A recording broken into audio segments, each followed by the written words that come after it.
Hi friends, स्वागत है आप लोगों का आपके अपने यूट्यूब चैनल द टारगेट पे। देखिए, पिछला टॉपिक में हम लेकर के आए थे कोशिका की जानकारी दिए थे। कोशिका कितने प्रकार का होता है, कोशिका की खोज कब कब हुआ था, ये सब जानकारियां दिए थे। अब देखिए, कोशिका का प्रकार दो होता है, एक प्लांट सेल होता है और एक एनिमल सेल होता है। वो देखिए डिफाइन करेंगे, प्लांट सेल में क्या होता है और एनिमल सेल में क्या क्या होता है। तो पहले देखिए एनिमल सेल के बारे में जानते हैं। एनिमल सेल जंतु कोशिका।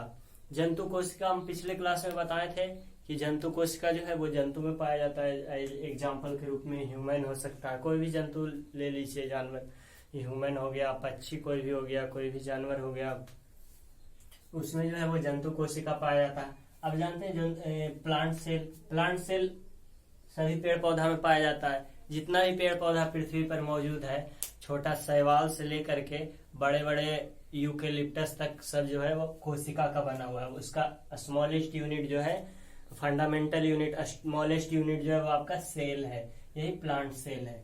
अब जानते हैं पहले एनिमल सेल और प्लांट सेल के कुछ फीचर्स के बारे में। देखिए सेल वाल क्या होता है, ये ऐसा फीचर्स है जो प्लांट सेल और एनिमल सेल को अलग करता है, दोनों को सेपरेट करता है सेल वाल। यानी कि प्लांट सेल में जो है वो आपका सेल वाल पाया जाता है, एनिमल सेल में सेल वाल नहीं पाया जाता है। सेल वाल होता क्या है वो जानते हैं। सेल वाल जो है ये पेड़ पौधा को वास्तविक स्ट्रक्चर प्रदान करता है, उसको कठोरता प्रदान करता है। सेल वाल जो है इसका पहला फीचर हो गया।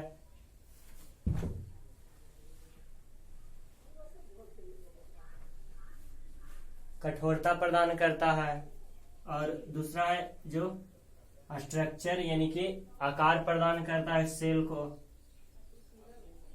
आकार प्रदान करता है सेल वाल जो है। और ये बना किस चीज का होता है, ये जो है आपका सेलुलोज का बना होता है। सेल्यूलोज का बना होता है। सेल वाल जो होता है वो आपका सेलुलोज का बना होता है। सेलुलोज एक प्रकार का प्रोटीन होता है।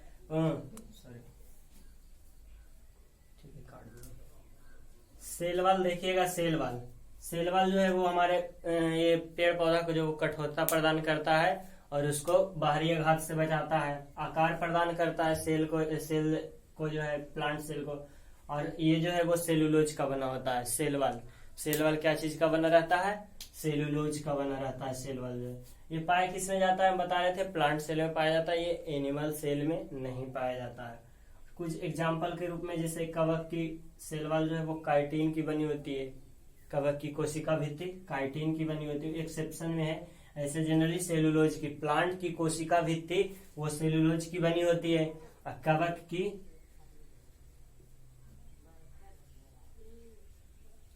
काइटिन की बनी होती है। कवक की कोशिका भित्ति ए एक्सेप्शन में होता है आपका, कवक की कोशिका भित्ति काइटिन की बनी होती है। अब देखिए कोशिका झिल्ली अभी हम बताए थे सेल मेम्ब्रेन जो होता है एनिमल सेल, जंतु कोशिका के सबसे बाहरी लेयर, और पादप कोशिका के सेकेंड लेयर होती है ये कोशिका झिल्ली इलास्टिक, लचीला, पतला और अर्धपारगम्य होती है। कोशिका झिल्ली जो होती है वो लचीली होती है, पतली होती है और अर्धपारगम्य कहने का मतलब इससे पदार्थ जो है जैसे ग्लूकोज, प्रोटीन, जो अभिक्रिया जो होती है अंदर बनता है भोजन, ऊर्जा वगैरह, तो हमारा भोजन जो जाता है ग्लूकोज के रूप में, तो इससे पार करके ही जाता है। तो अर्धपारगम्य रहेगी तभी तो पार करके जाएगा। तो कुछ पदार्थ, कुछ कंपोनेंट्स इसके आर पार कर जाते हैं, कुछ कंपोनेंट्स नहीं पार करते हैं। और ये जो है वो बाहरी परत है एनिमल सेल का, जो है ये बाहरी परत है, और प्लांट सेल का सेकेंड लेयर है। जीव द्रव्य की खोज 1840 में पुरकिंजे किए थे। जीव द्रव्य की खोज कौन किए थे, पुरकिंजे 1840 ईस्वी में किए थे। इन्होंने भी बताया था कि जीव द्रव्य जो है वो जीवन का भौतिक आधार, इन्होंने भी बताया था। जीव द्रव्य सिद्धांत पुरकिंजे ही दिए थे। और ये जब जीव द्रव्य नाम है तो ये जितना भी इसके अंदर कोशिका झिल्ली के अंदर जितना भी ये लिक्विड पार्ट्स जो है वो जीव द्रव्य होता है। द्रव्य पदार्थ जो होता है कोशिका के अंदर वो जीव द्रव्य होता है। और जितना भी क्रिया, समस्त क्रिया जो होती है, जैसे माइटोकॉन्ड्रिया में क्रिया, गोल्जी बॉडी में क्रिया, या फिर सेंटर में क्रिया, या फिर लाइसोसोम या फिर राइबोसोम, जितना भी पार्ट्स जो होता है सब जीव द्रव्य के अंदर होता है। ये जितना भी खाली भाग जो आप लोग को दिखाई दे रहा है वो जीव द्रव्य भरा हुआ है टोटल भाग में। समस्त क्रिया इसी जीव द्रव्य में संपन्न होती है। इसमें जो है वो ब्राउनी मूवमेंट होती है। मतलब ब्राउनी मूवमेंट क्यों होती है? ये कोलाइडी विलयन है, जीव द्रव्य जो कोलाइडी है ये गाढ़ा विलयन है एक तरह का, इसमें ब्राउनी मूवमेंट होती है। इसमें ब्राउनी मूवमेंट मतलब कण जो है आपस में टकराते रहते हैं, जिसके कारण जो है वो जमता नहीं है, ये होता है ब्राउनी मूवमेंट। ये फिजिक्स में पढ़ने का है। अब देखिएगा आगे, इसके अंदर चलते हैं, सेल के अंदर थोड़ा सा और जीव द्रव्य तक आए थे। जीव द्रव्य के थोड़ा सा अंदर चलते हैं तो जीव द्रव्य के बाद आपका बहुत सारा पार्ट्स मिलता है। देखिए जैसे आपका हो गया ये माइटोकॉन्ड्रिया हो गया, गोल्जी बॉडी हो गया, आपका एंडोप्लाज्मिक रेटिकुलम हो गया, राइबोसोम हो गया और केंद्रक और केंद्रिका हो गया। तो माइटोकॉन्ड्रिया के बारे में देखते हैं, तीसरा पॉइंट है, चौथा पॉइंट हो गया, सॉरी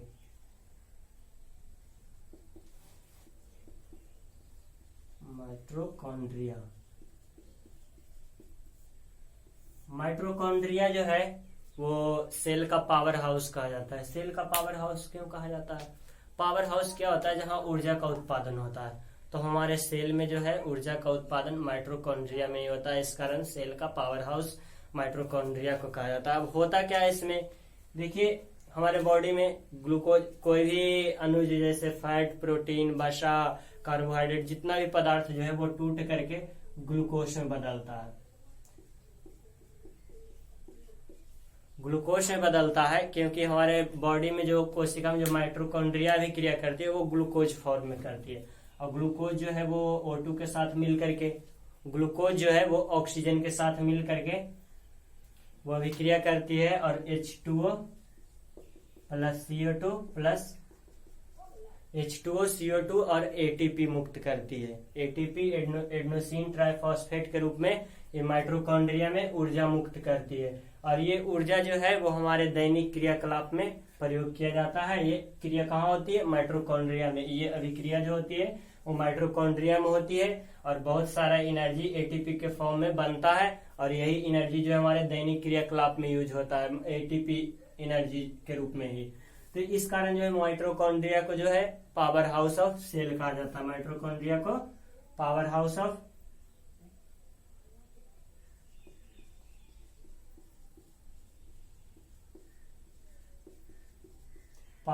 ऑफ सेल कहा जाता है। कोशिका का ऊर्जा घर कहा जाता है माइटोकॉन्ड्रिया का। नेक्स्ट देखिएगा गोल्जी काय। गोल्जी काय की खोज कैमिलो गोल्जी किए थे। कब किए थे? 1898 ईस्वी में किए थे कैमिलो गोल्जी। गोल्जी काय की खोज कैमिलो गोल्जी किए थे 1898 ईस्वी में। ये क्या, इसका काम क्या है?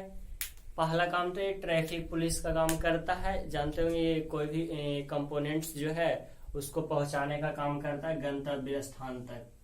प्रोटीन, वसा और अन्य पदार्थ को जो है ये गंतव्य स्थान जहां उसको पहुंचना होता है वहां पहुंचाने का काम करता है कैमिलो गोल्जी का। तो गोल्जी का को जो है इस कारण ट्रैफिक पुलिस कहा जाता है। इसका एक और काम है, हार्मोन का सिक्रेशन भी करता है, हार्मोन का स्रावन भी करता है। ये जो है गोल्जी का है। और सेल प्लेट यानी कि कोशिका विभाजन के समय सेल प्लेट का निर्माण करता है, कोशिका पट्टी का निर्माण करता है गोल्जी का। नेक्स्ट देखिएगा 6 नंबर, अंधा प्रद्रव्य जालिका, इंडोप्लाज्मिक रेटिकुलम इसको बोलते हैं। और इसकी खोज KR पोर्टर किए थे 1945 ईस्वी में। अंतः प्रद्रव्य जालिका की खोज KR पोर्टर किए थे 1945 ईस्वी में। और ये इसका काम क्या है? ये जो है वो केंद्रक कला, देखते हैं कहाँ है अंतः प्रद्रव्य जालिका। देखिए ये है अंतः प्रद्रव्य इंडोप्लाज्म, देखिए अंतः प्रद्रव्य जालिका इंडोप्लाज्मिक रेटिकुलम। अब देखिए ये क्या काम कर रहा है? एक तरफ तो ये सटा हुआ है केंद्रक से, सेल का केंद्रक से सटा हुआ है, और दूसरा बाहर कोशिका द्रव्य से। तो यही इसका काम है, केंद्रक कला और कोशिका कला, यानी कि केंद्रक और कोशिका कला के दोनों के बीच संबंध स्थापित करना, इस मीडिएटर का काम है। ये एंडोप्लाज्मिक रेटिकुलम को केंद्रक और बाहरी मतलब कि कोशिका कला और केंद्रक कला के बीच मीडिएटर का काम करता है अंतः प्रद्रव्य जालिका एंडोप्लाज्मिक रेटिकुलम। अब इसका एक और काम देखिए, ये जो है कोशिका कंकाल का भी काम करता है। एंडोप्लाज्मिक रेटिकुलम जो है अंतःप्रद्रव्य जालिका कोशिका कंकाल का भी काम करता है। कंकाल का काम क्या होता है? वो रिजिड कठोरता प्रदान करना और वास्तविक स्ट्रक्चर प्रदान करना। तो उसी तरह से इसका भी काम होता है अंतःप्रद्रव्य जालिका को। और उसके बाद और इसका एक काम क्या है? प्रोटीन का संश्लेषण करना।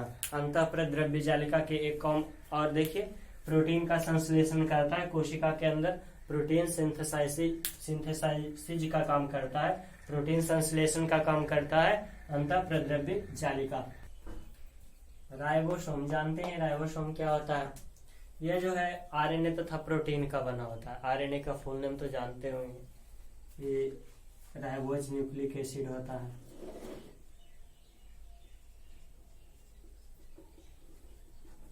आरएनए का full name ribose nucleic acid, DNA का डीऑक्सी राइबोज न्यूक्लिक एसिड।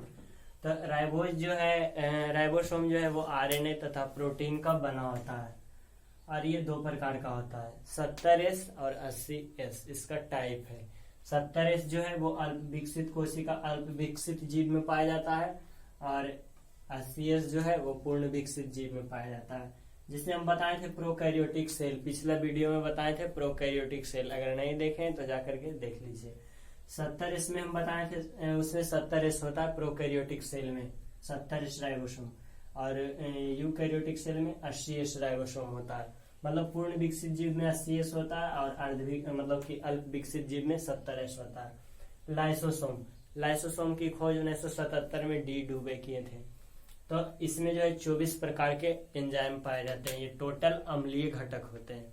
अम्लीय पदार्थ तो जानते हैं, कोई भी चीज का गलाने का काम करता है अम्लीय पदार्थ। तो उसी तरह से इसका भी काम है। इसको आत्महत्या की थैली क्यों कहा जाता है? होता यूं है कि जब ये फटता है लाइसोसोम तो इसमें टोटल अम्लीय घटक होते हैं। इसके पास जितना भी आपका सेल का पार्ट्स जो होता है, देखिए इसमें फिगर में लाइसोसोम देखिए, लाइसोसोम रेड कलर से दिखाए हुए हैं लाइसोसोम, और राइबोसोम देखिए राइबोसोम दिया हुआ है फिगर में इस तरह से। राइबोसोम दोनों में प्लांट सेल और एनिमल सेल दोनों में पाया जाता है और लाइसोसोम सिर्फ एनिमल सेल में होता है। अब देखिए इसको आत्मघाती थैली या आत्मघाती सुसाइड बैग क्यों कहा जाता है? तो इसमें जो एंजाइम पाए जाते हैं वो अम्लीय घटक होते हैं और अम्ल का काम है गलाने का काम करता है। अम्ल जिंदली जो है वो अगर हमारे बॉडी पर पड़ जाता है तो देखते होंगे एसिड अटैक होता है, तो उसमें क्या होता है, जहाँ चेहरा पर फेंक देता है तो चेहरा गल जाता है पूरा।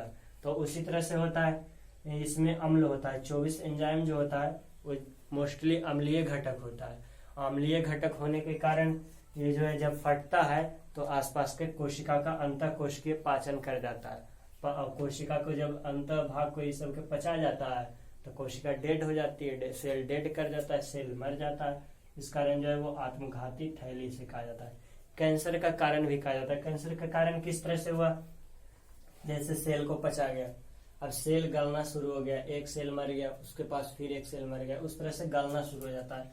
तो इस कारण लाइसोसोम को कैंसर का कारण भी कहा जाता है। और नेक्स्ट देखिएगा लवक। नेक्स्ट आपका है लवक प्लास्टिड।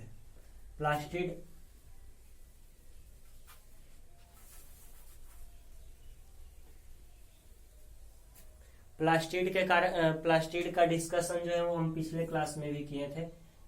9 नंबर में हुआ, 9 नंबर, हाँ।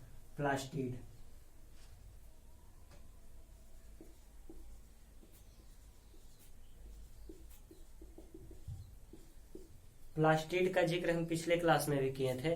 उसमें बता रहे थे कि प्लास्टिड किस में पाया जाता है? प्लांट सेल में सिर्फ पाया जाता है प्लास्टिड जो है। प्लास्टिड आपका 3 प्रकार का होता है। लवक जो है एक वर्णी लवक होता है, दूसरा अवर्णी लवक होता है,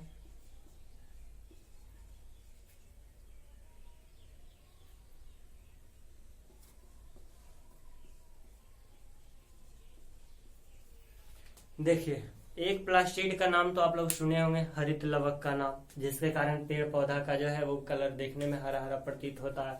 और हरित लवक जनरली होता किस में है? वैसा पेड़ पौधा जो सूर्य के डायरेक्ट कांटेक्ट में रहता है, वैसा पौधा का भाग जो सूर्य से डायरेक्ट कांटेक्ट में रहता है उसमें हरित लवक पाया जाता है। और जो डायरेक्ट कांटेक्ट में नहीं रहता उसमें अवर्णीय लवक, ल्यूकोप्लास्ट, यानी कि उसमें वो हरा नहीं रहता, व्हाइट, जैसे पौधा के जड़ देखते होंगे व्हाइट व्हाइट होता है, तो उसमें अवर्णीय लवक पाया जाता है, मतलब उसमें कोई रंग नहीं होता है। वर्णीय लवक देखते होंगे आप लोग, पौधा में जो फूल जो है वो विभिन्न कलर का होता है, लाल, पीला, हरा, नीला, जितना भी कलर होता है वो होता है वर्णीय लवक के कारण। तो ये लवक जो है प्लास्टिड जो है सिर्फ प्लांट सेल में पाया जाता है, एनिमल सेल में नहीं पाया जाता है प्लास्टिड आपका। देखिए हरित लवक, और यहीं पर ही जो है आपका हरित लवक में ही प्रकाश संश्लेषण की क्रिया होती है, और CO2 और H2O मिल करके जो है वो ग्लूकोज बनाता है, C6H12O6 बनाता है, और O2 ऑक्सीजन बनाता है। और ये जो है ऑक्सीजन दैनिक क्रियाकलाप में और ये खाने में यूज करते हैं, इस तरह से जो है CO2 H2O लेकर के पर्णहरित में। और ये लवक जो है बता दिए आपका 3 प्रकार का होता है। इसके बाद इसके आगे देखिएगा, लवक के आगे क्या होता है, एक देखिए वोक्यूल्स आपका दिया हुआ है, वोक्यूल्स रिक्तिका। रिक्त मीन्स क्या होता है? खाली स्थान, मतलब वोक्यूल्स जो है वो सेल में जो है वो प्लांट सेल में पाया जाता है। वोक्यूल्स जो जनरली जो है वो प्लांट सेल में पाया जाता है। इसका काम क्या है? इसमें जो है फूड कंपोनेंट्स का संग्रह होता है वोक्यूल्स में, जो है रिक्तिका में। 10 नंबर रिक्तिका, इसमें जो है खाद्य पदार्थ का संग्रह होता है।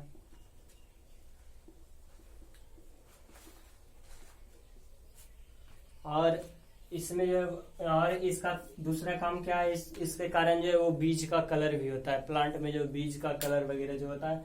और वर्णीय लवक जो होता है वो वोक्यूल्स के कारण ही, वोक्यूल्स में ही होता है वर्णीय लवक, यानी कि बीज वगैरह का, बीज हुआ, फूल हुआ, ये सब का कलर भी होता है वोक्यूल्स के कारण जो होता है, रिक्तिका के कारण ही होता है। अब नेक्स्ट देखिएगा क्या दिया हुआ है, सेंट्रियोल्स और न्यूक्लियस, यानी कि आपका केंद्रक और केंद्रिका। केंद्रक और केंद्रिका, केंद्रक क्या होता है? केंद्रक मीन्स केंद्र। अब केंद्र में पाता है तभी तो उसको केंद्रक कहा जाता है, यानी कि कोशिका के केंद्र में पाया जाता है उसको केंद्रक कहते हैं। अब इसका काम क्या होता है? जितना भी कोशिका का कंट्रोल जो होता है, कोई भी अभिक्रिया करना, जैसे माइटोकॉन्ड्रिया में एनर्जी बनाना है, या फिर इसके द्वारा फूड कंपोनेंट्स का संचालन करना, या फिर राइबोसोम लाइसोसोम में एंजाइम बनना, जितना भी अभिक्रिया होता है उसका कंट्रोल कहाँ से होता है? केंद्रक से। केंद्रक से कंट्रोल होता है टोटल। ये जो है आपका कोशिका में जितना भी अभिक्रिया होती है, जो इसमें जो है वो एक धागेनुमा संरचना रहता है, क्रोमैटिन जो है वो जालीनुमा संरचना होता है केंद्रक में, जो है वो इस तरह से होता है, इस तरह से क्रोमैटिन। इसको जब ज्यादा माइक्रोस्कोप से देखा जाता है तो इसी में क्रोमैटिन धागा में आपका DNA अनुवांशिक गुण का वाहक, डबल हेलिक्स मॉडल DNA का मिलता है, इसी में जो है ये अनुवांशिक गुण का वाहक होता है। ये क्रोमैटिन धागा के अंदर जो होता है वो DNA जो होता है। अब देखिए केंद्रिका, केंद्रक के अंदर जो है वो केंद्रिका पाया जाता है, इसमें RNA होता है, और RNA प्रोटीन का संश्लेषण करता है। RNA जो है वो प्रोटीन का संश्लेषण करता है।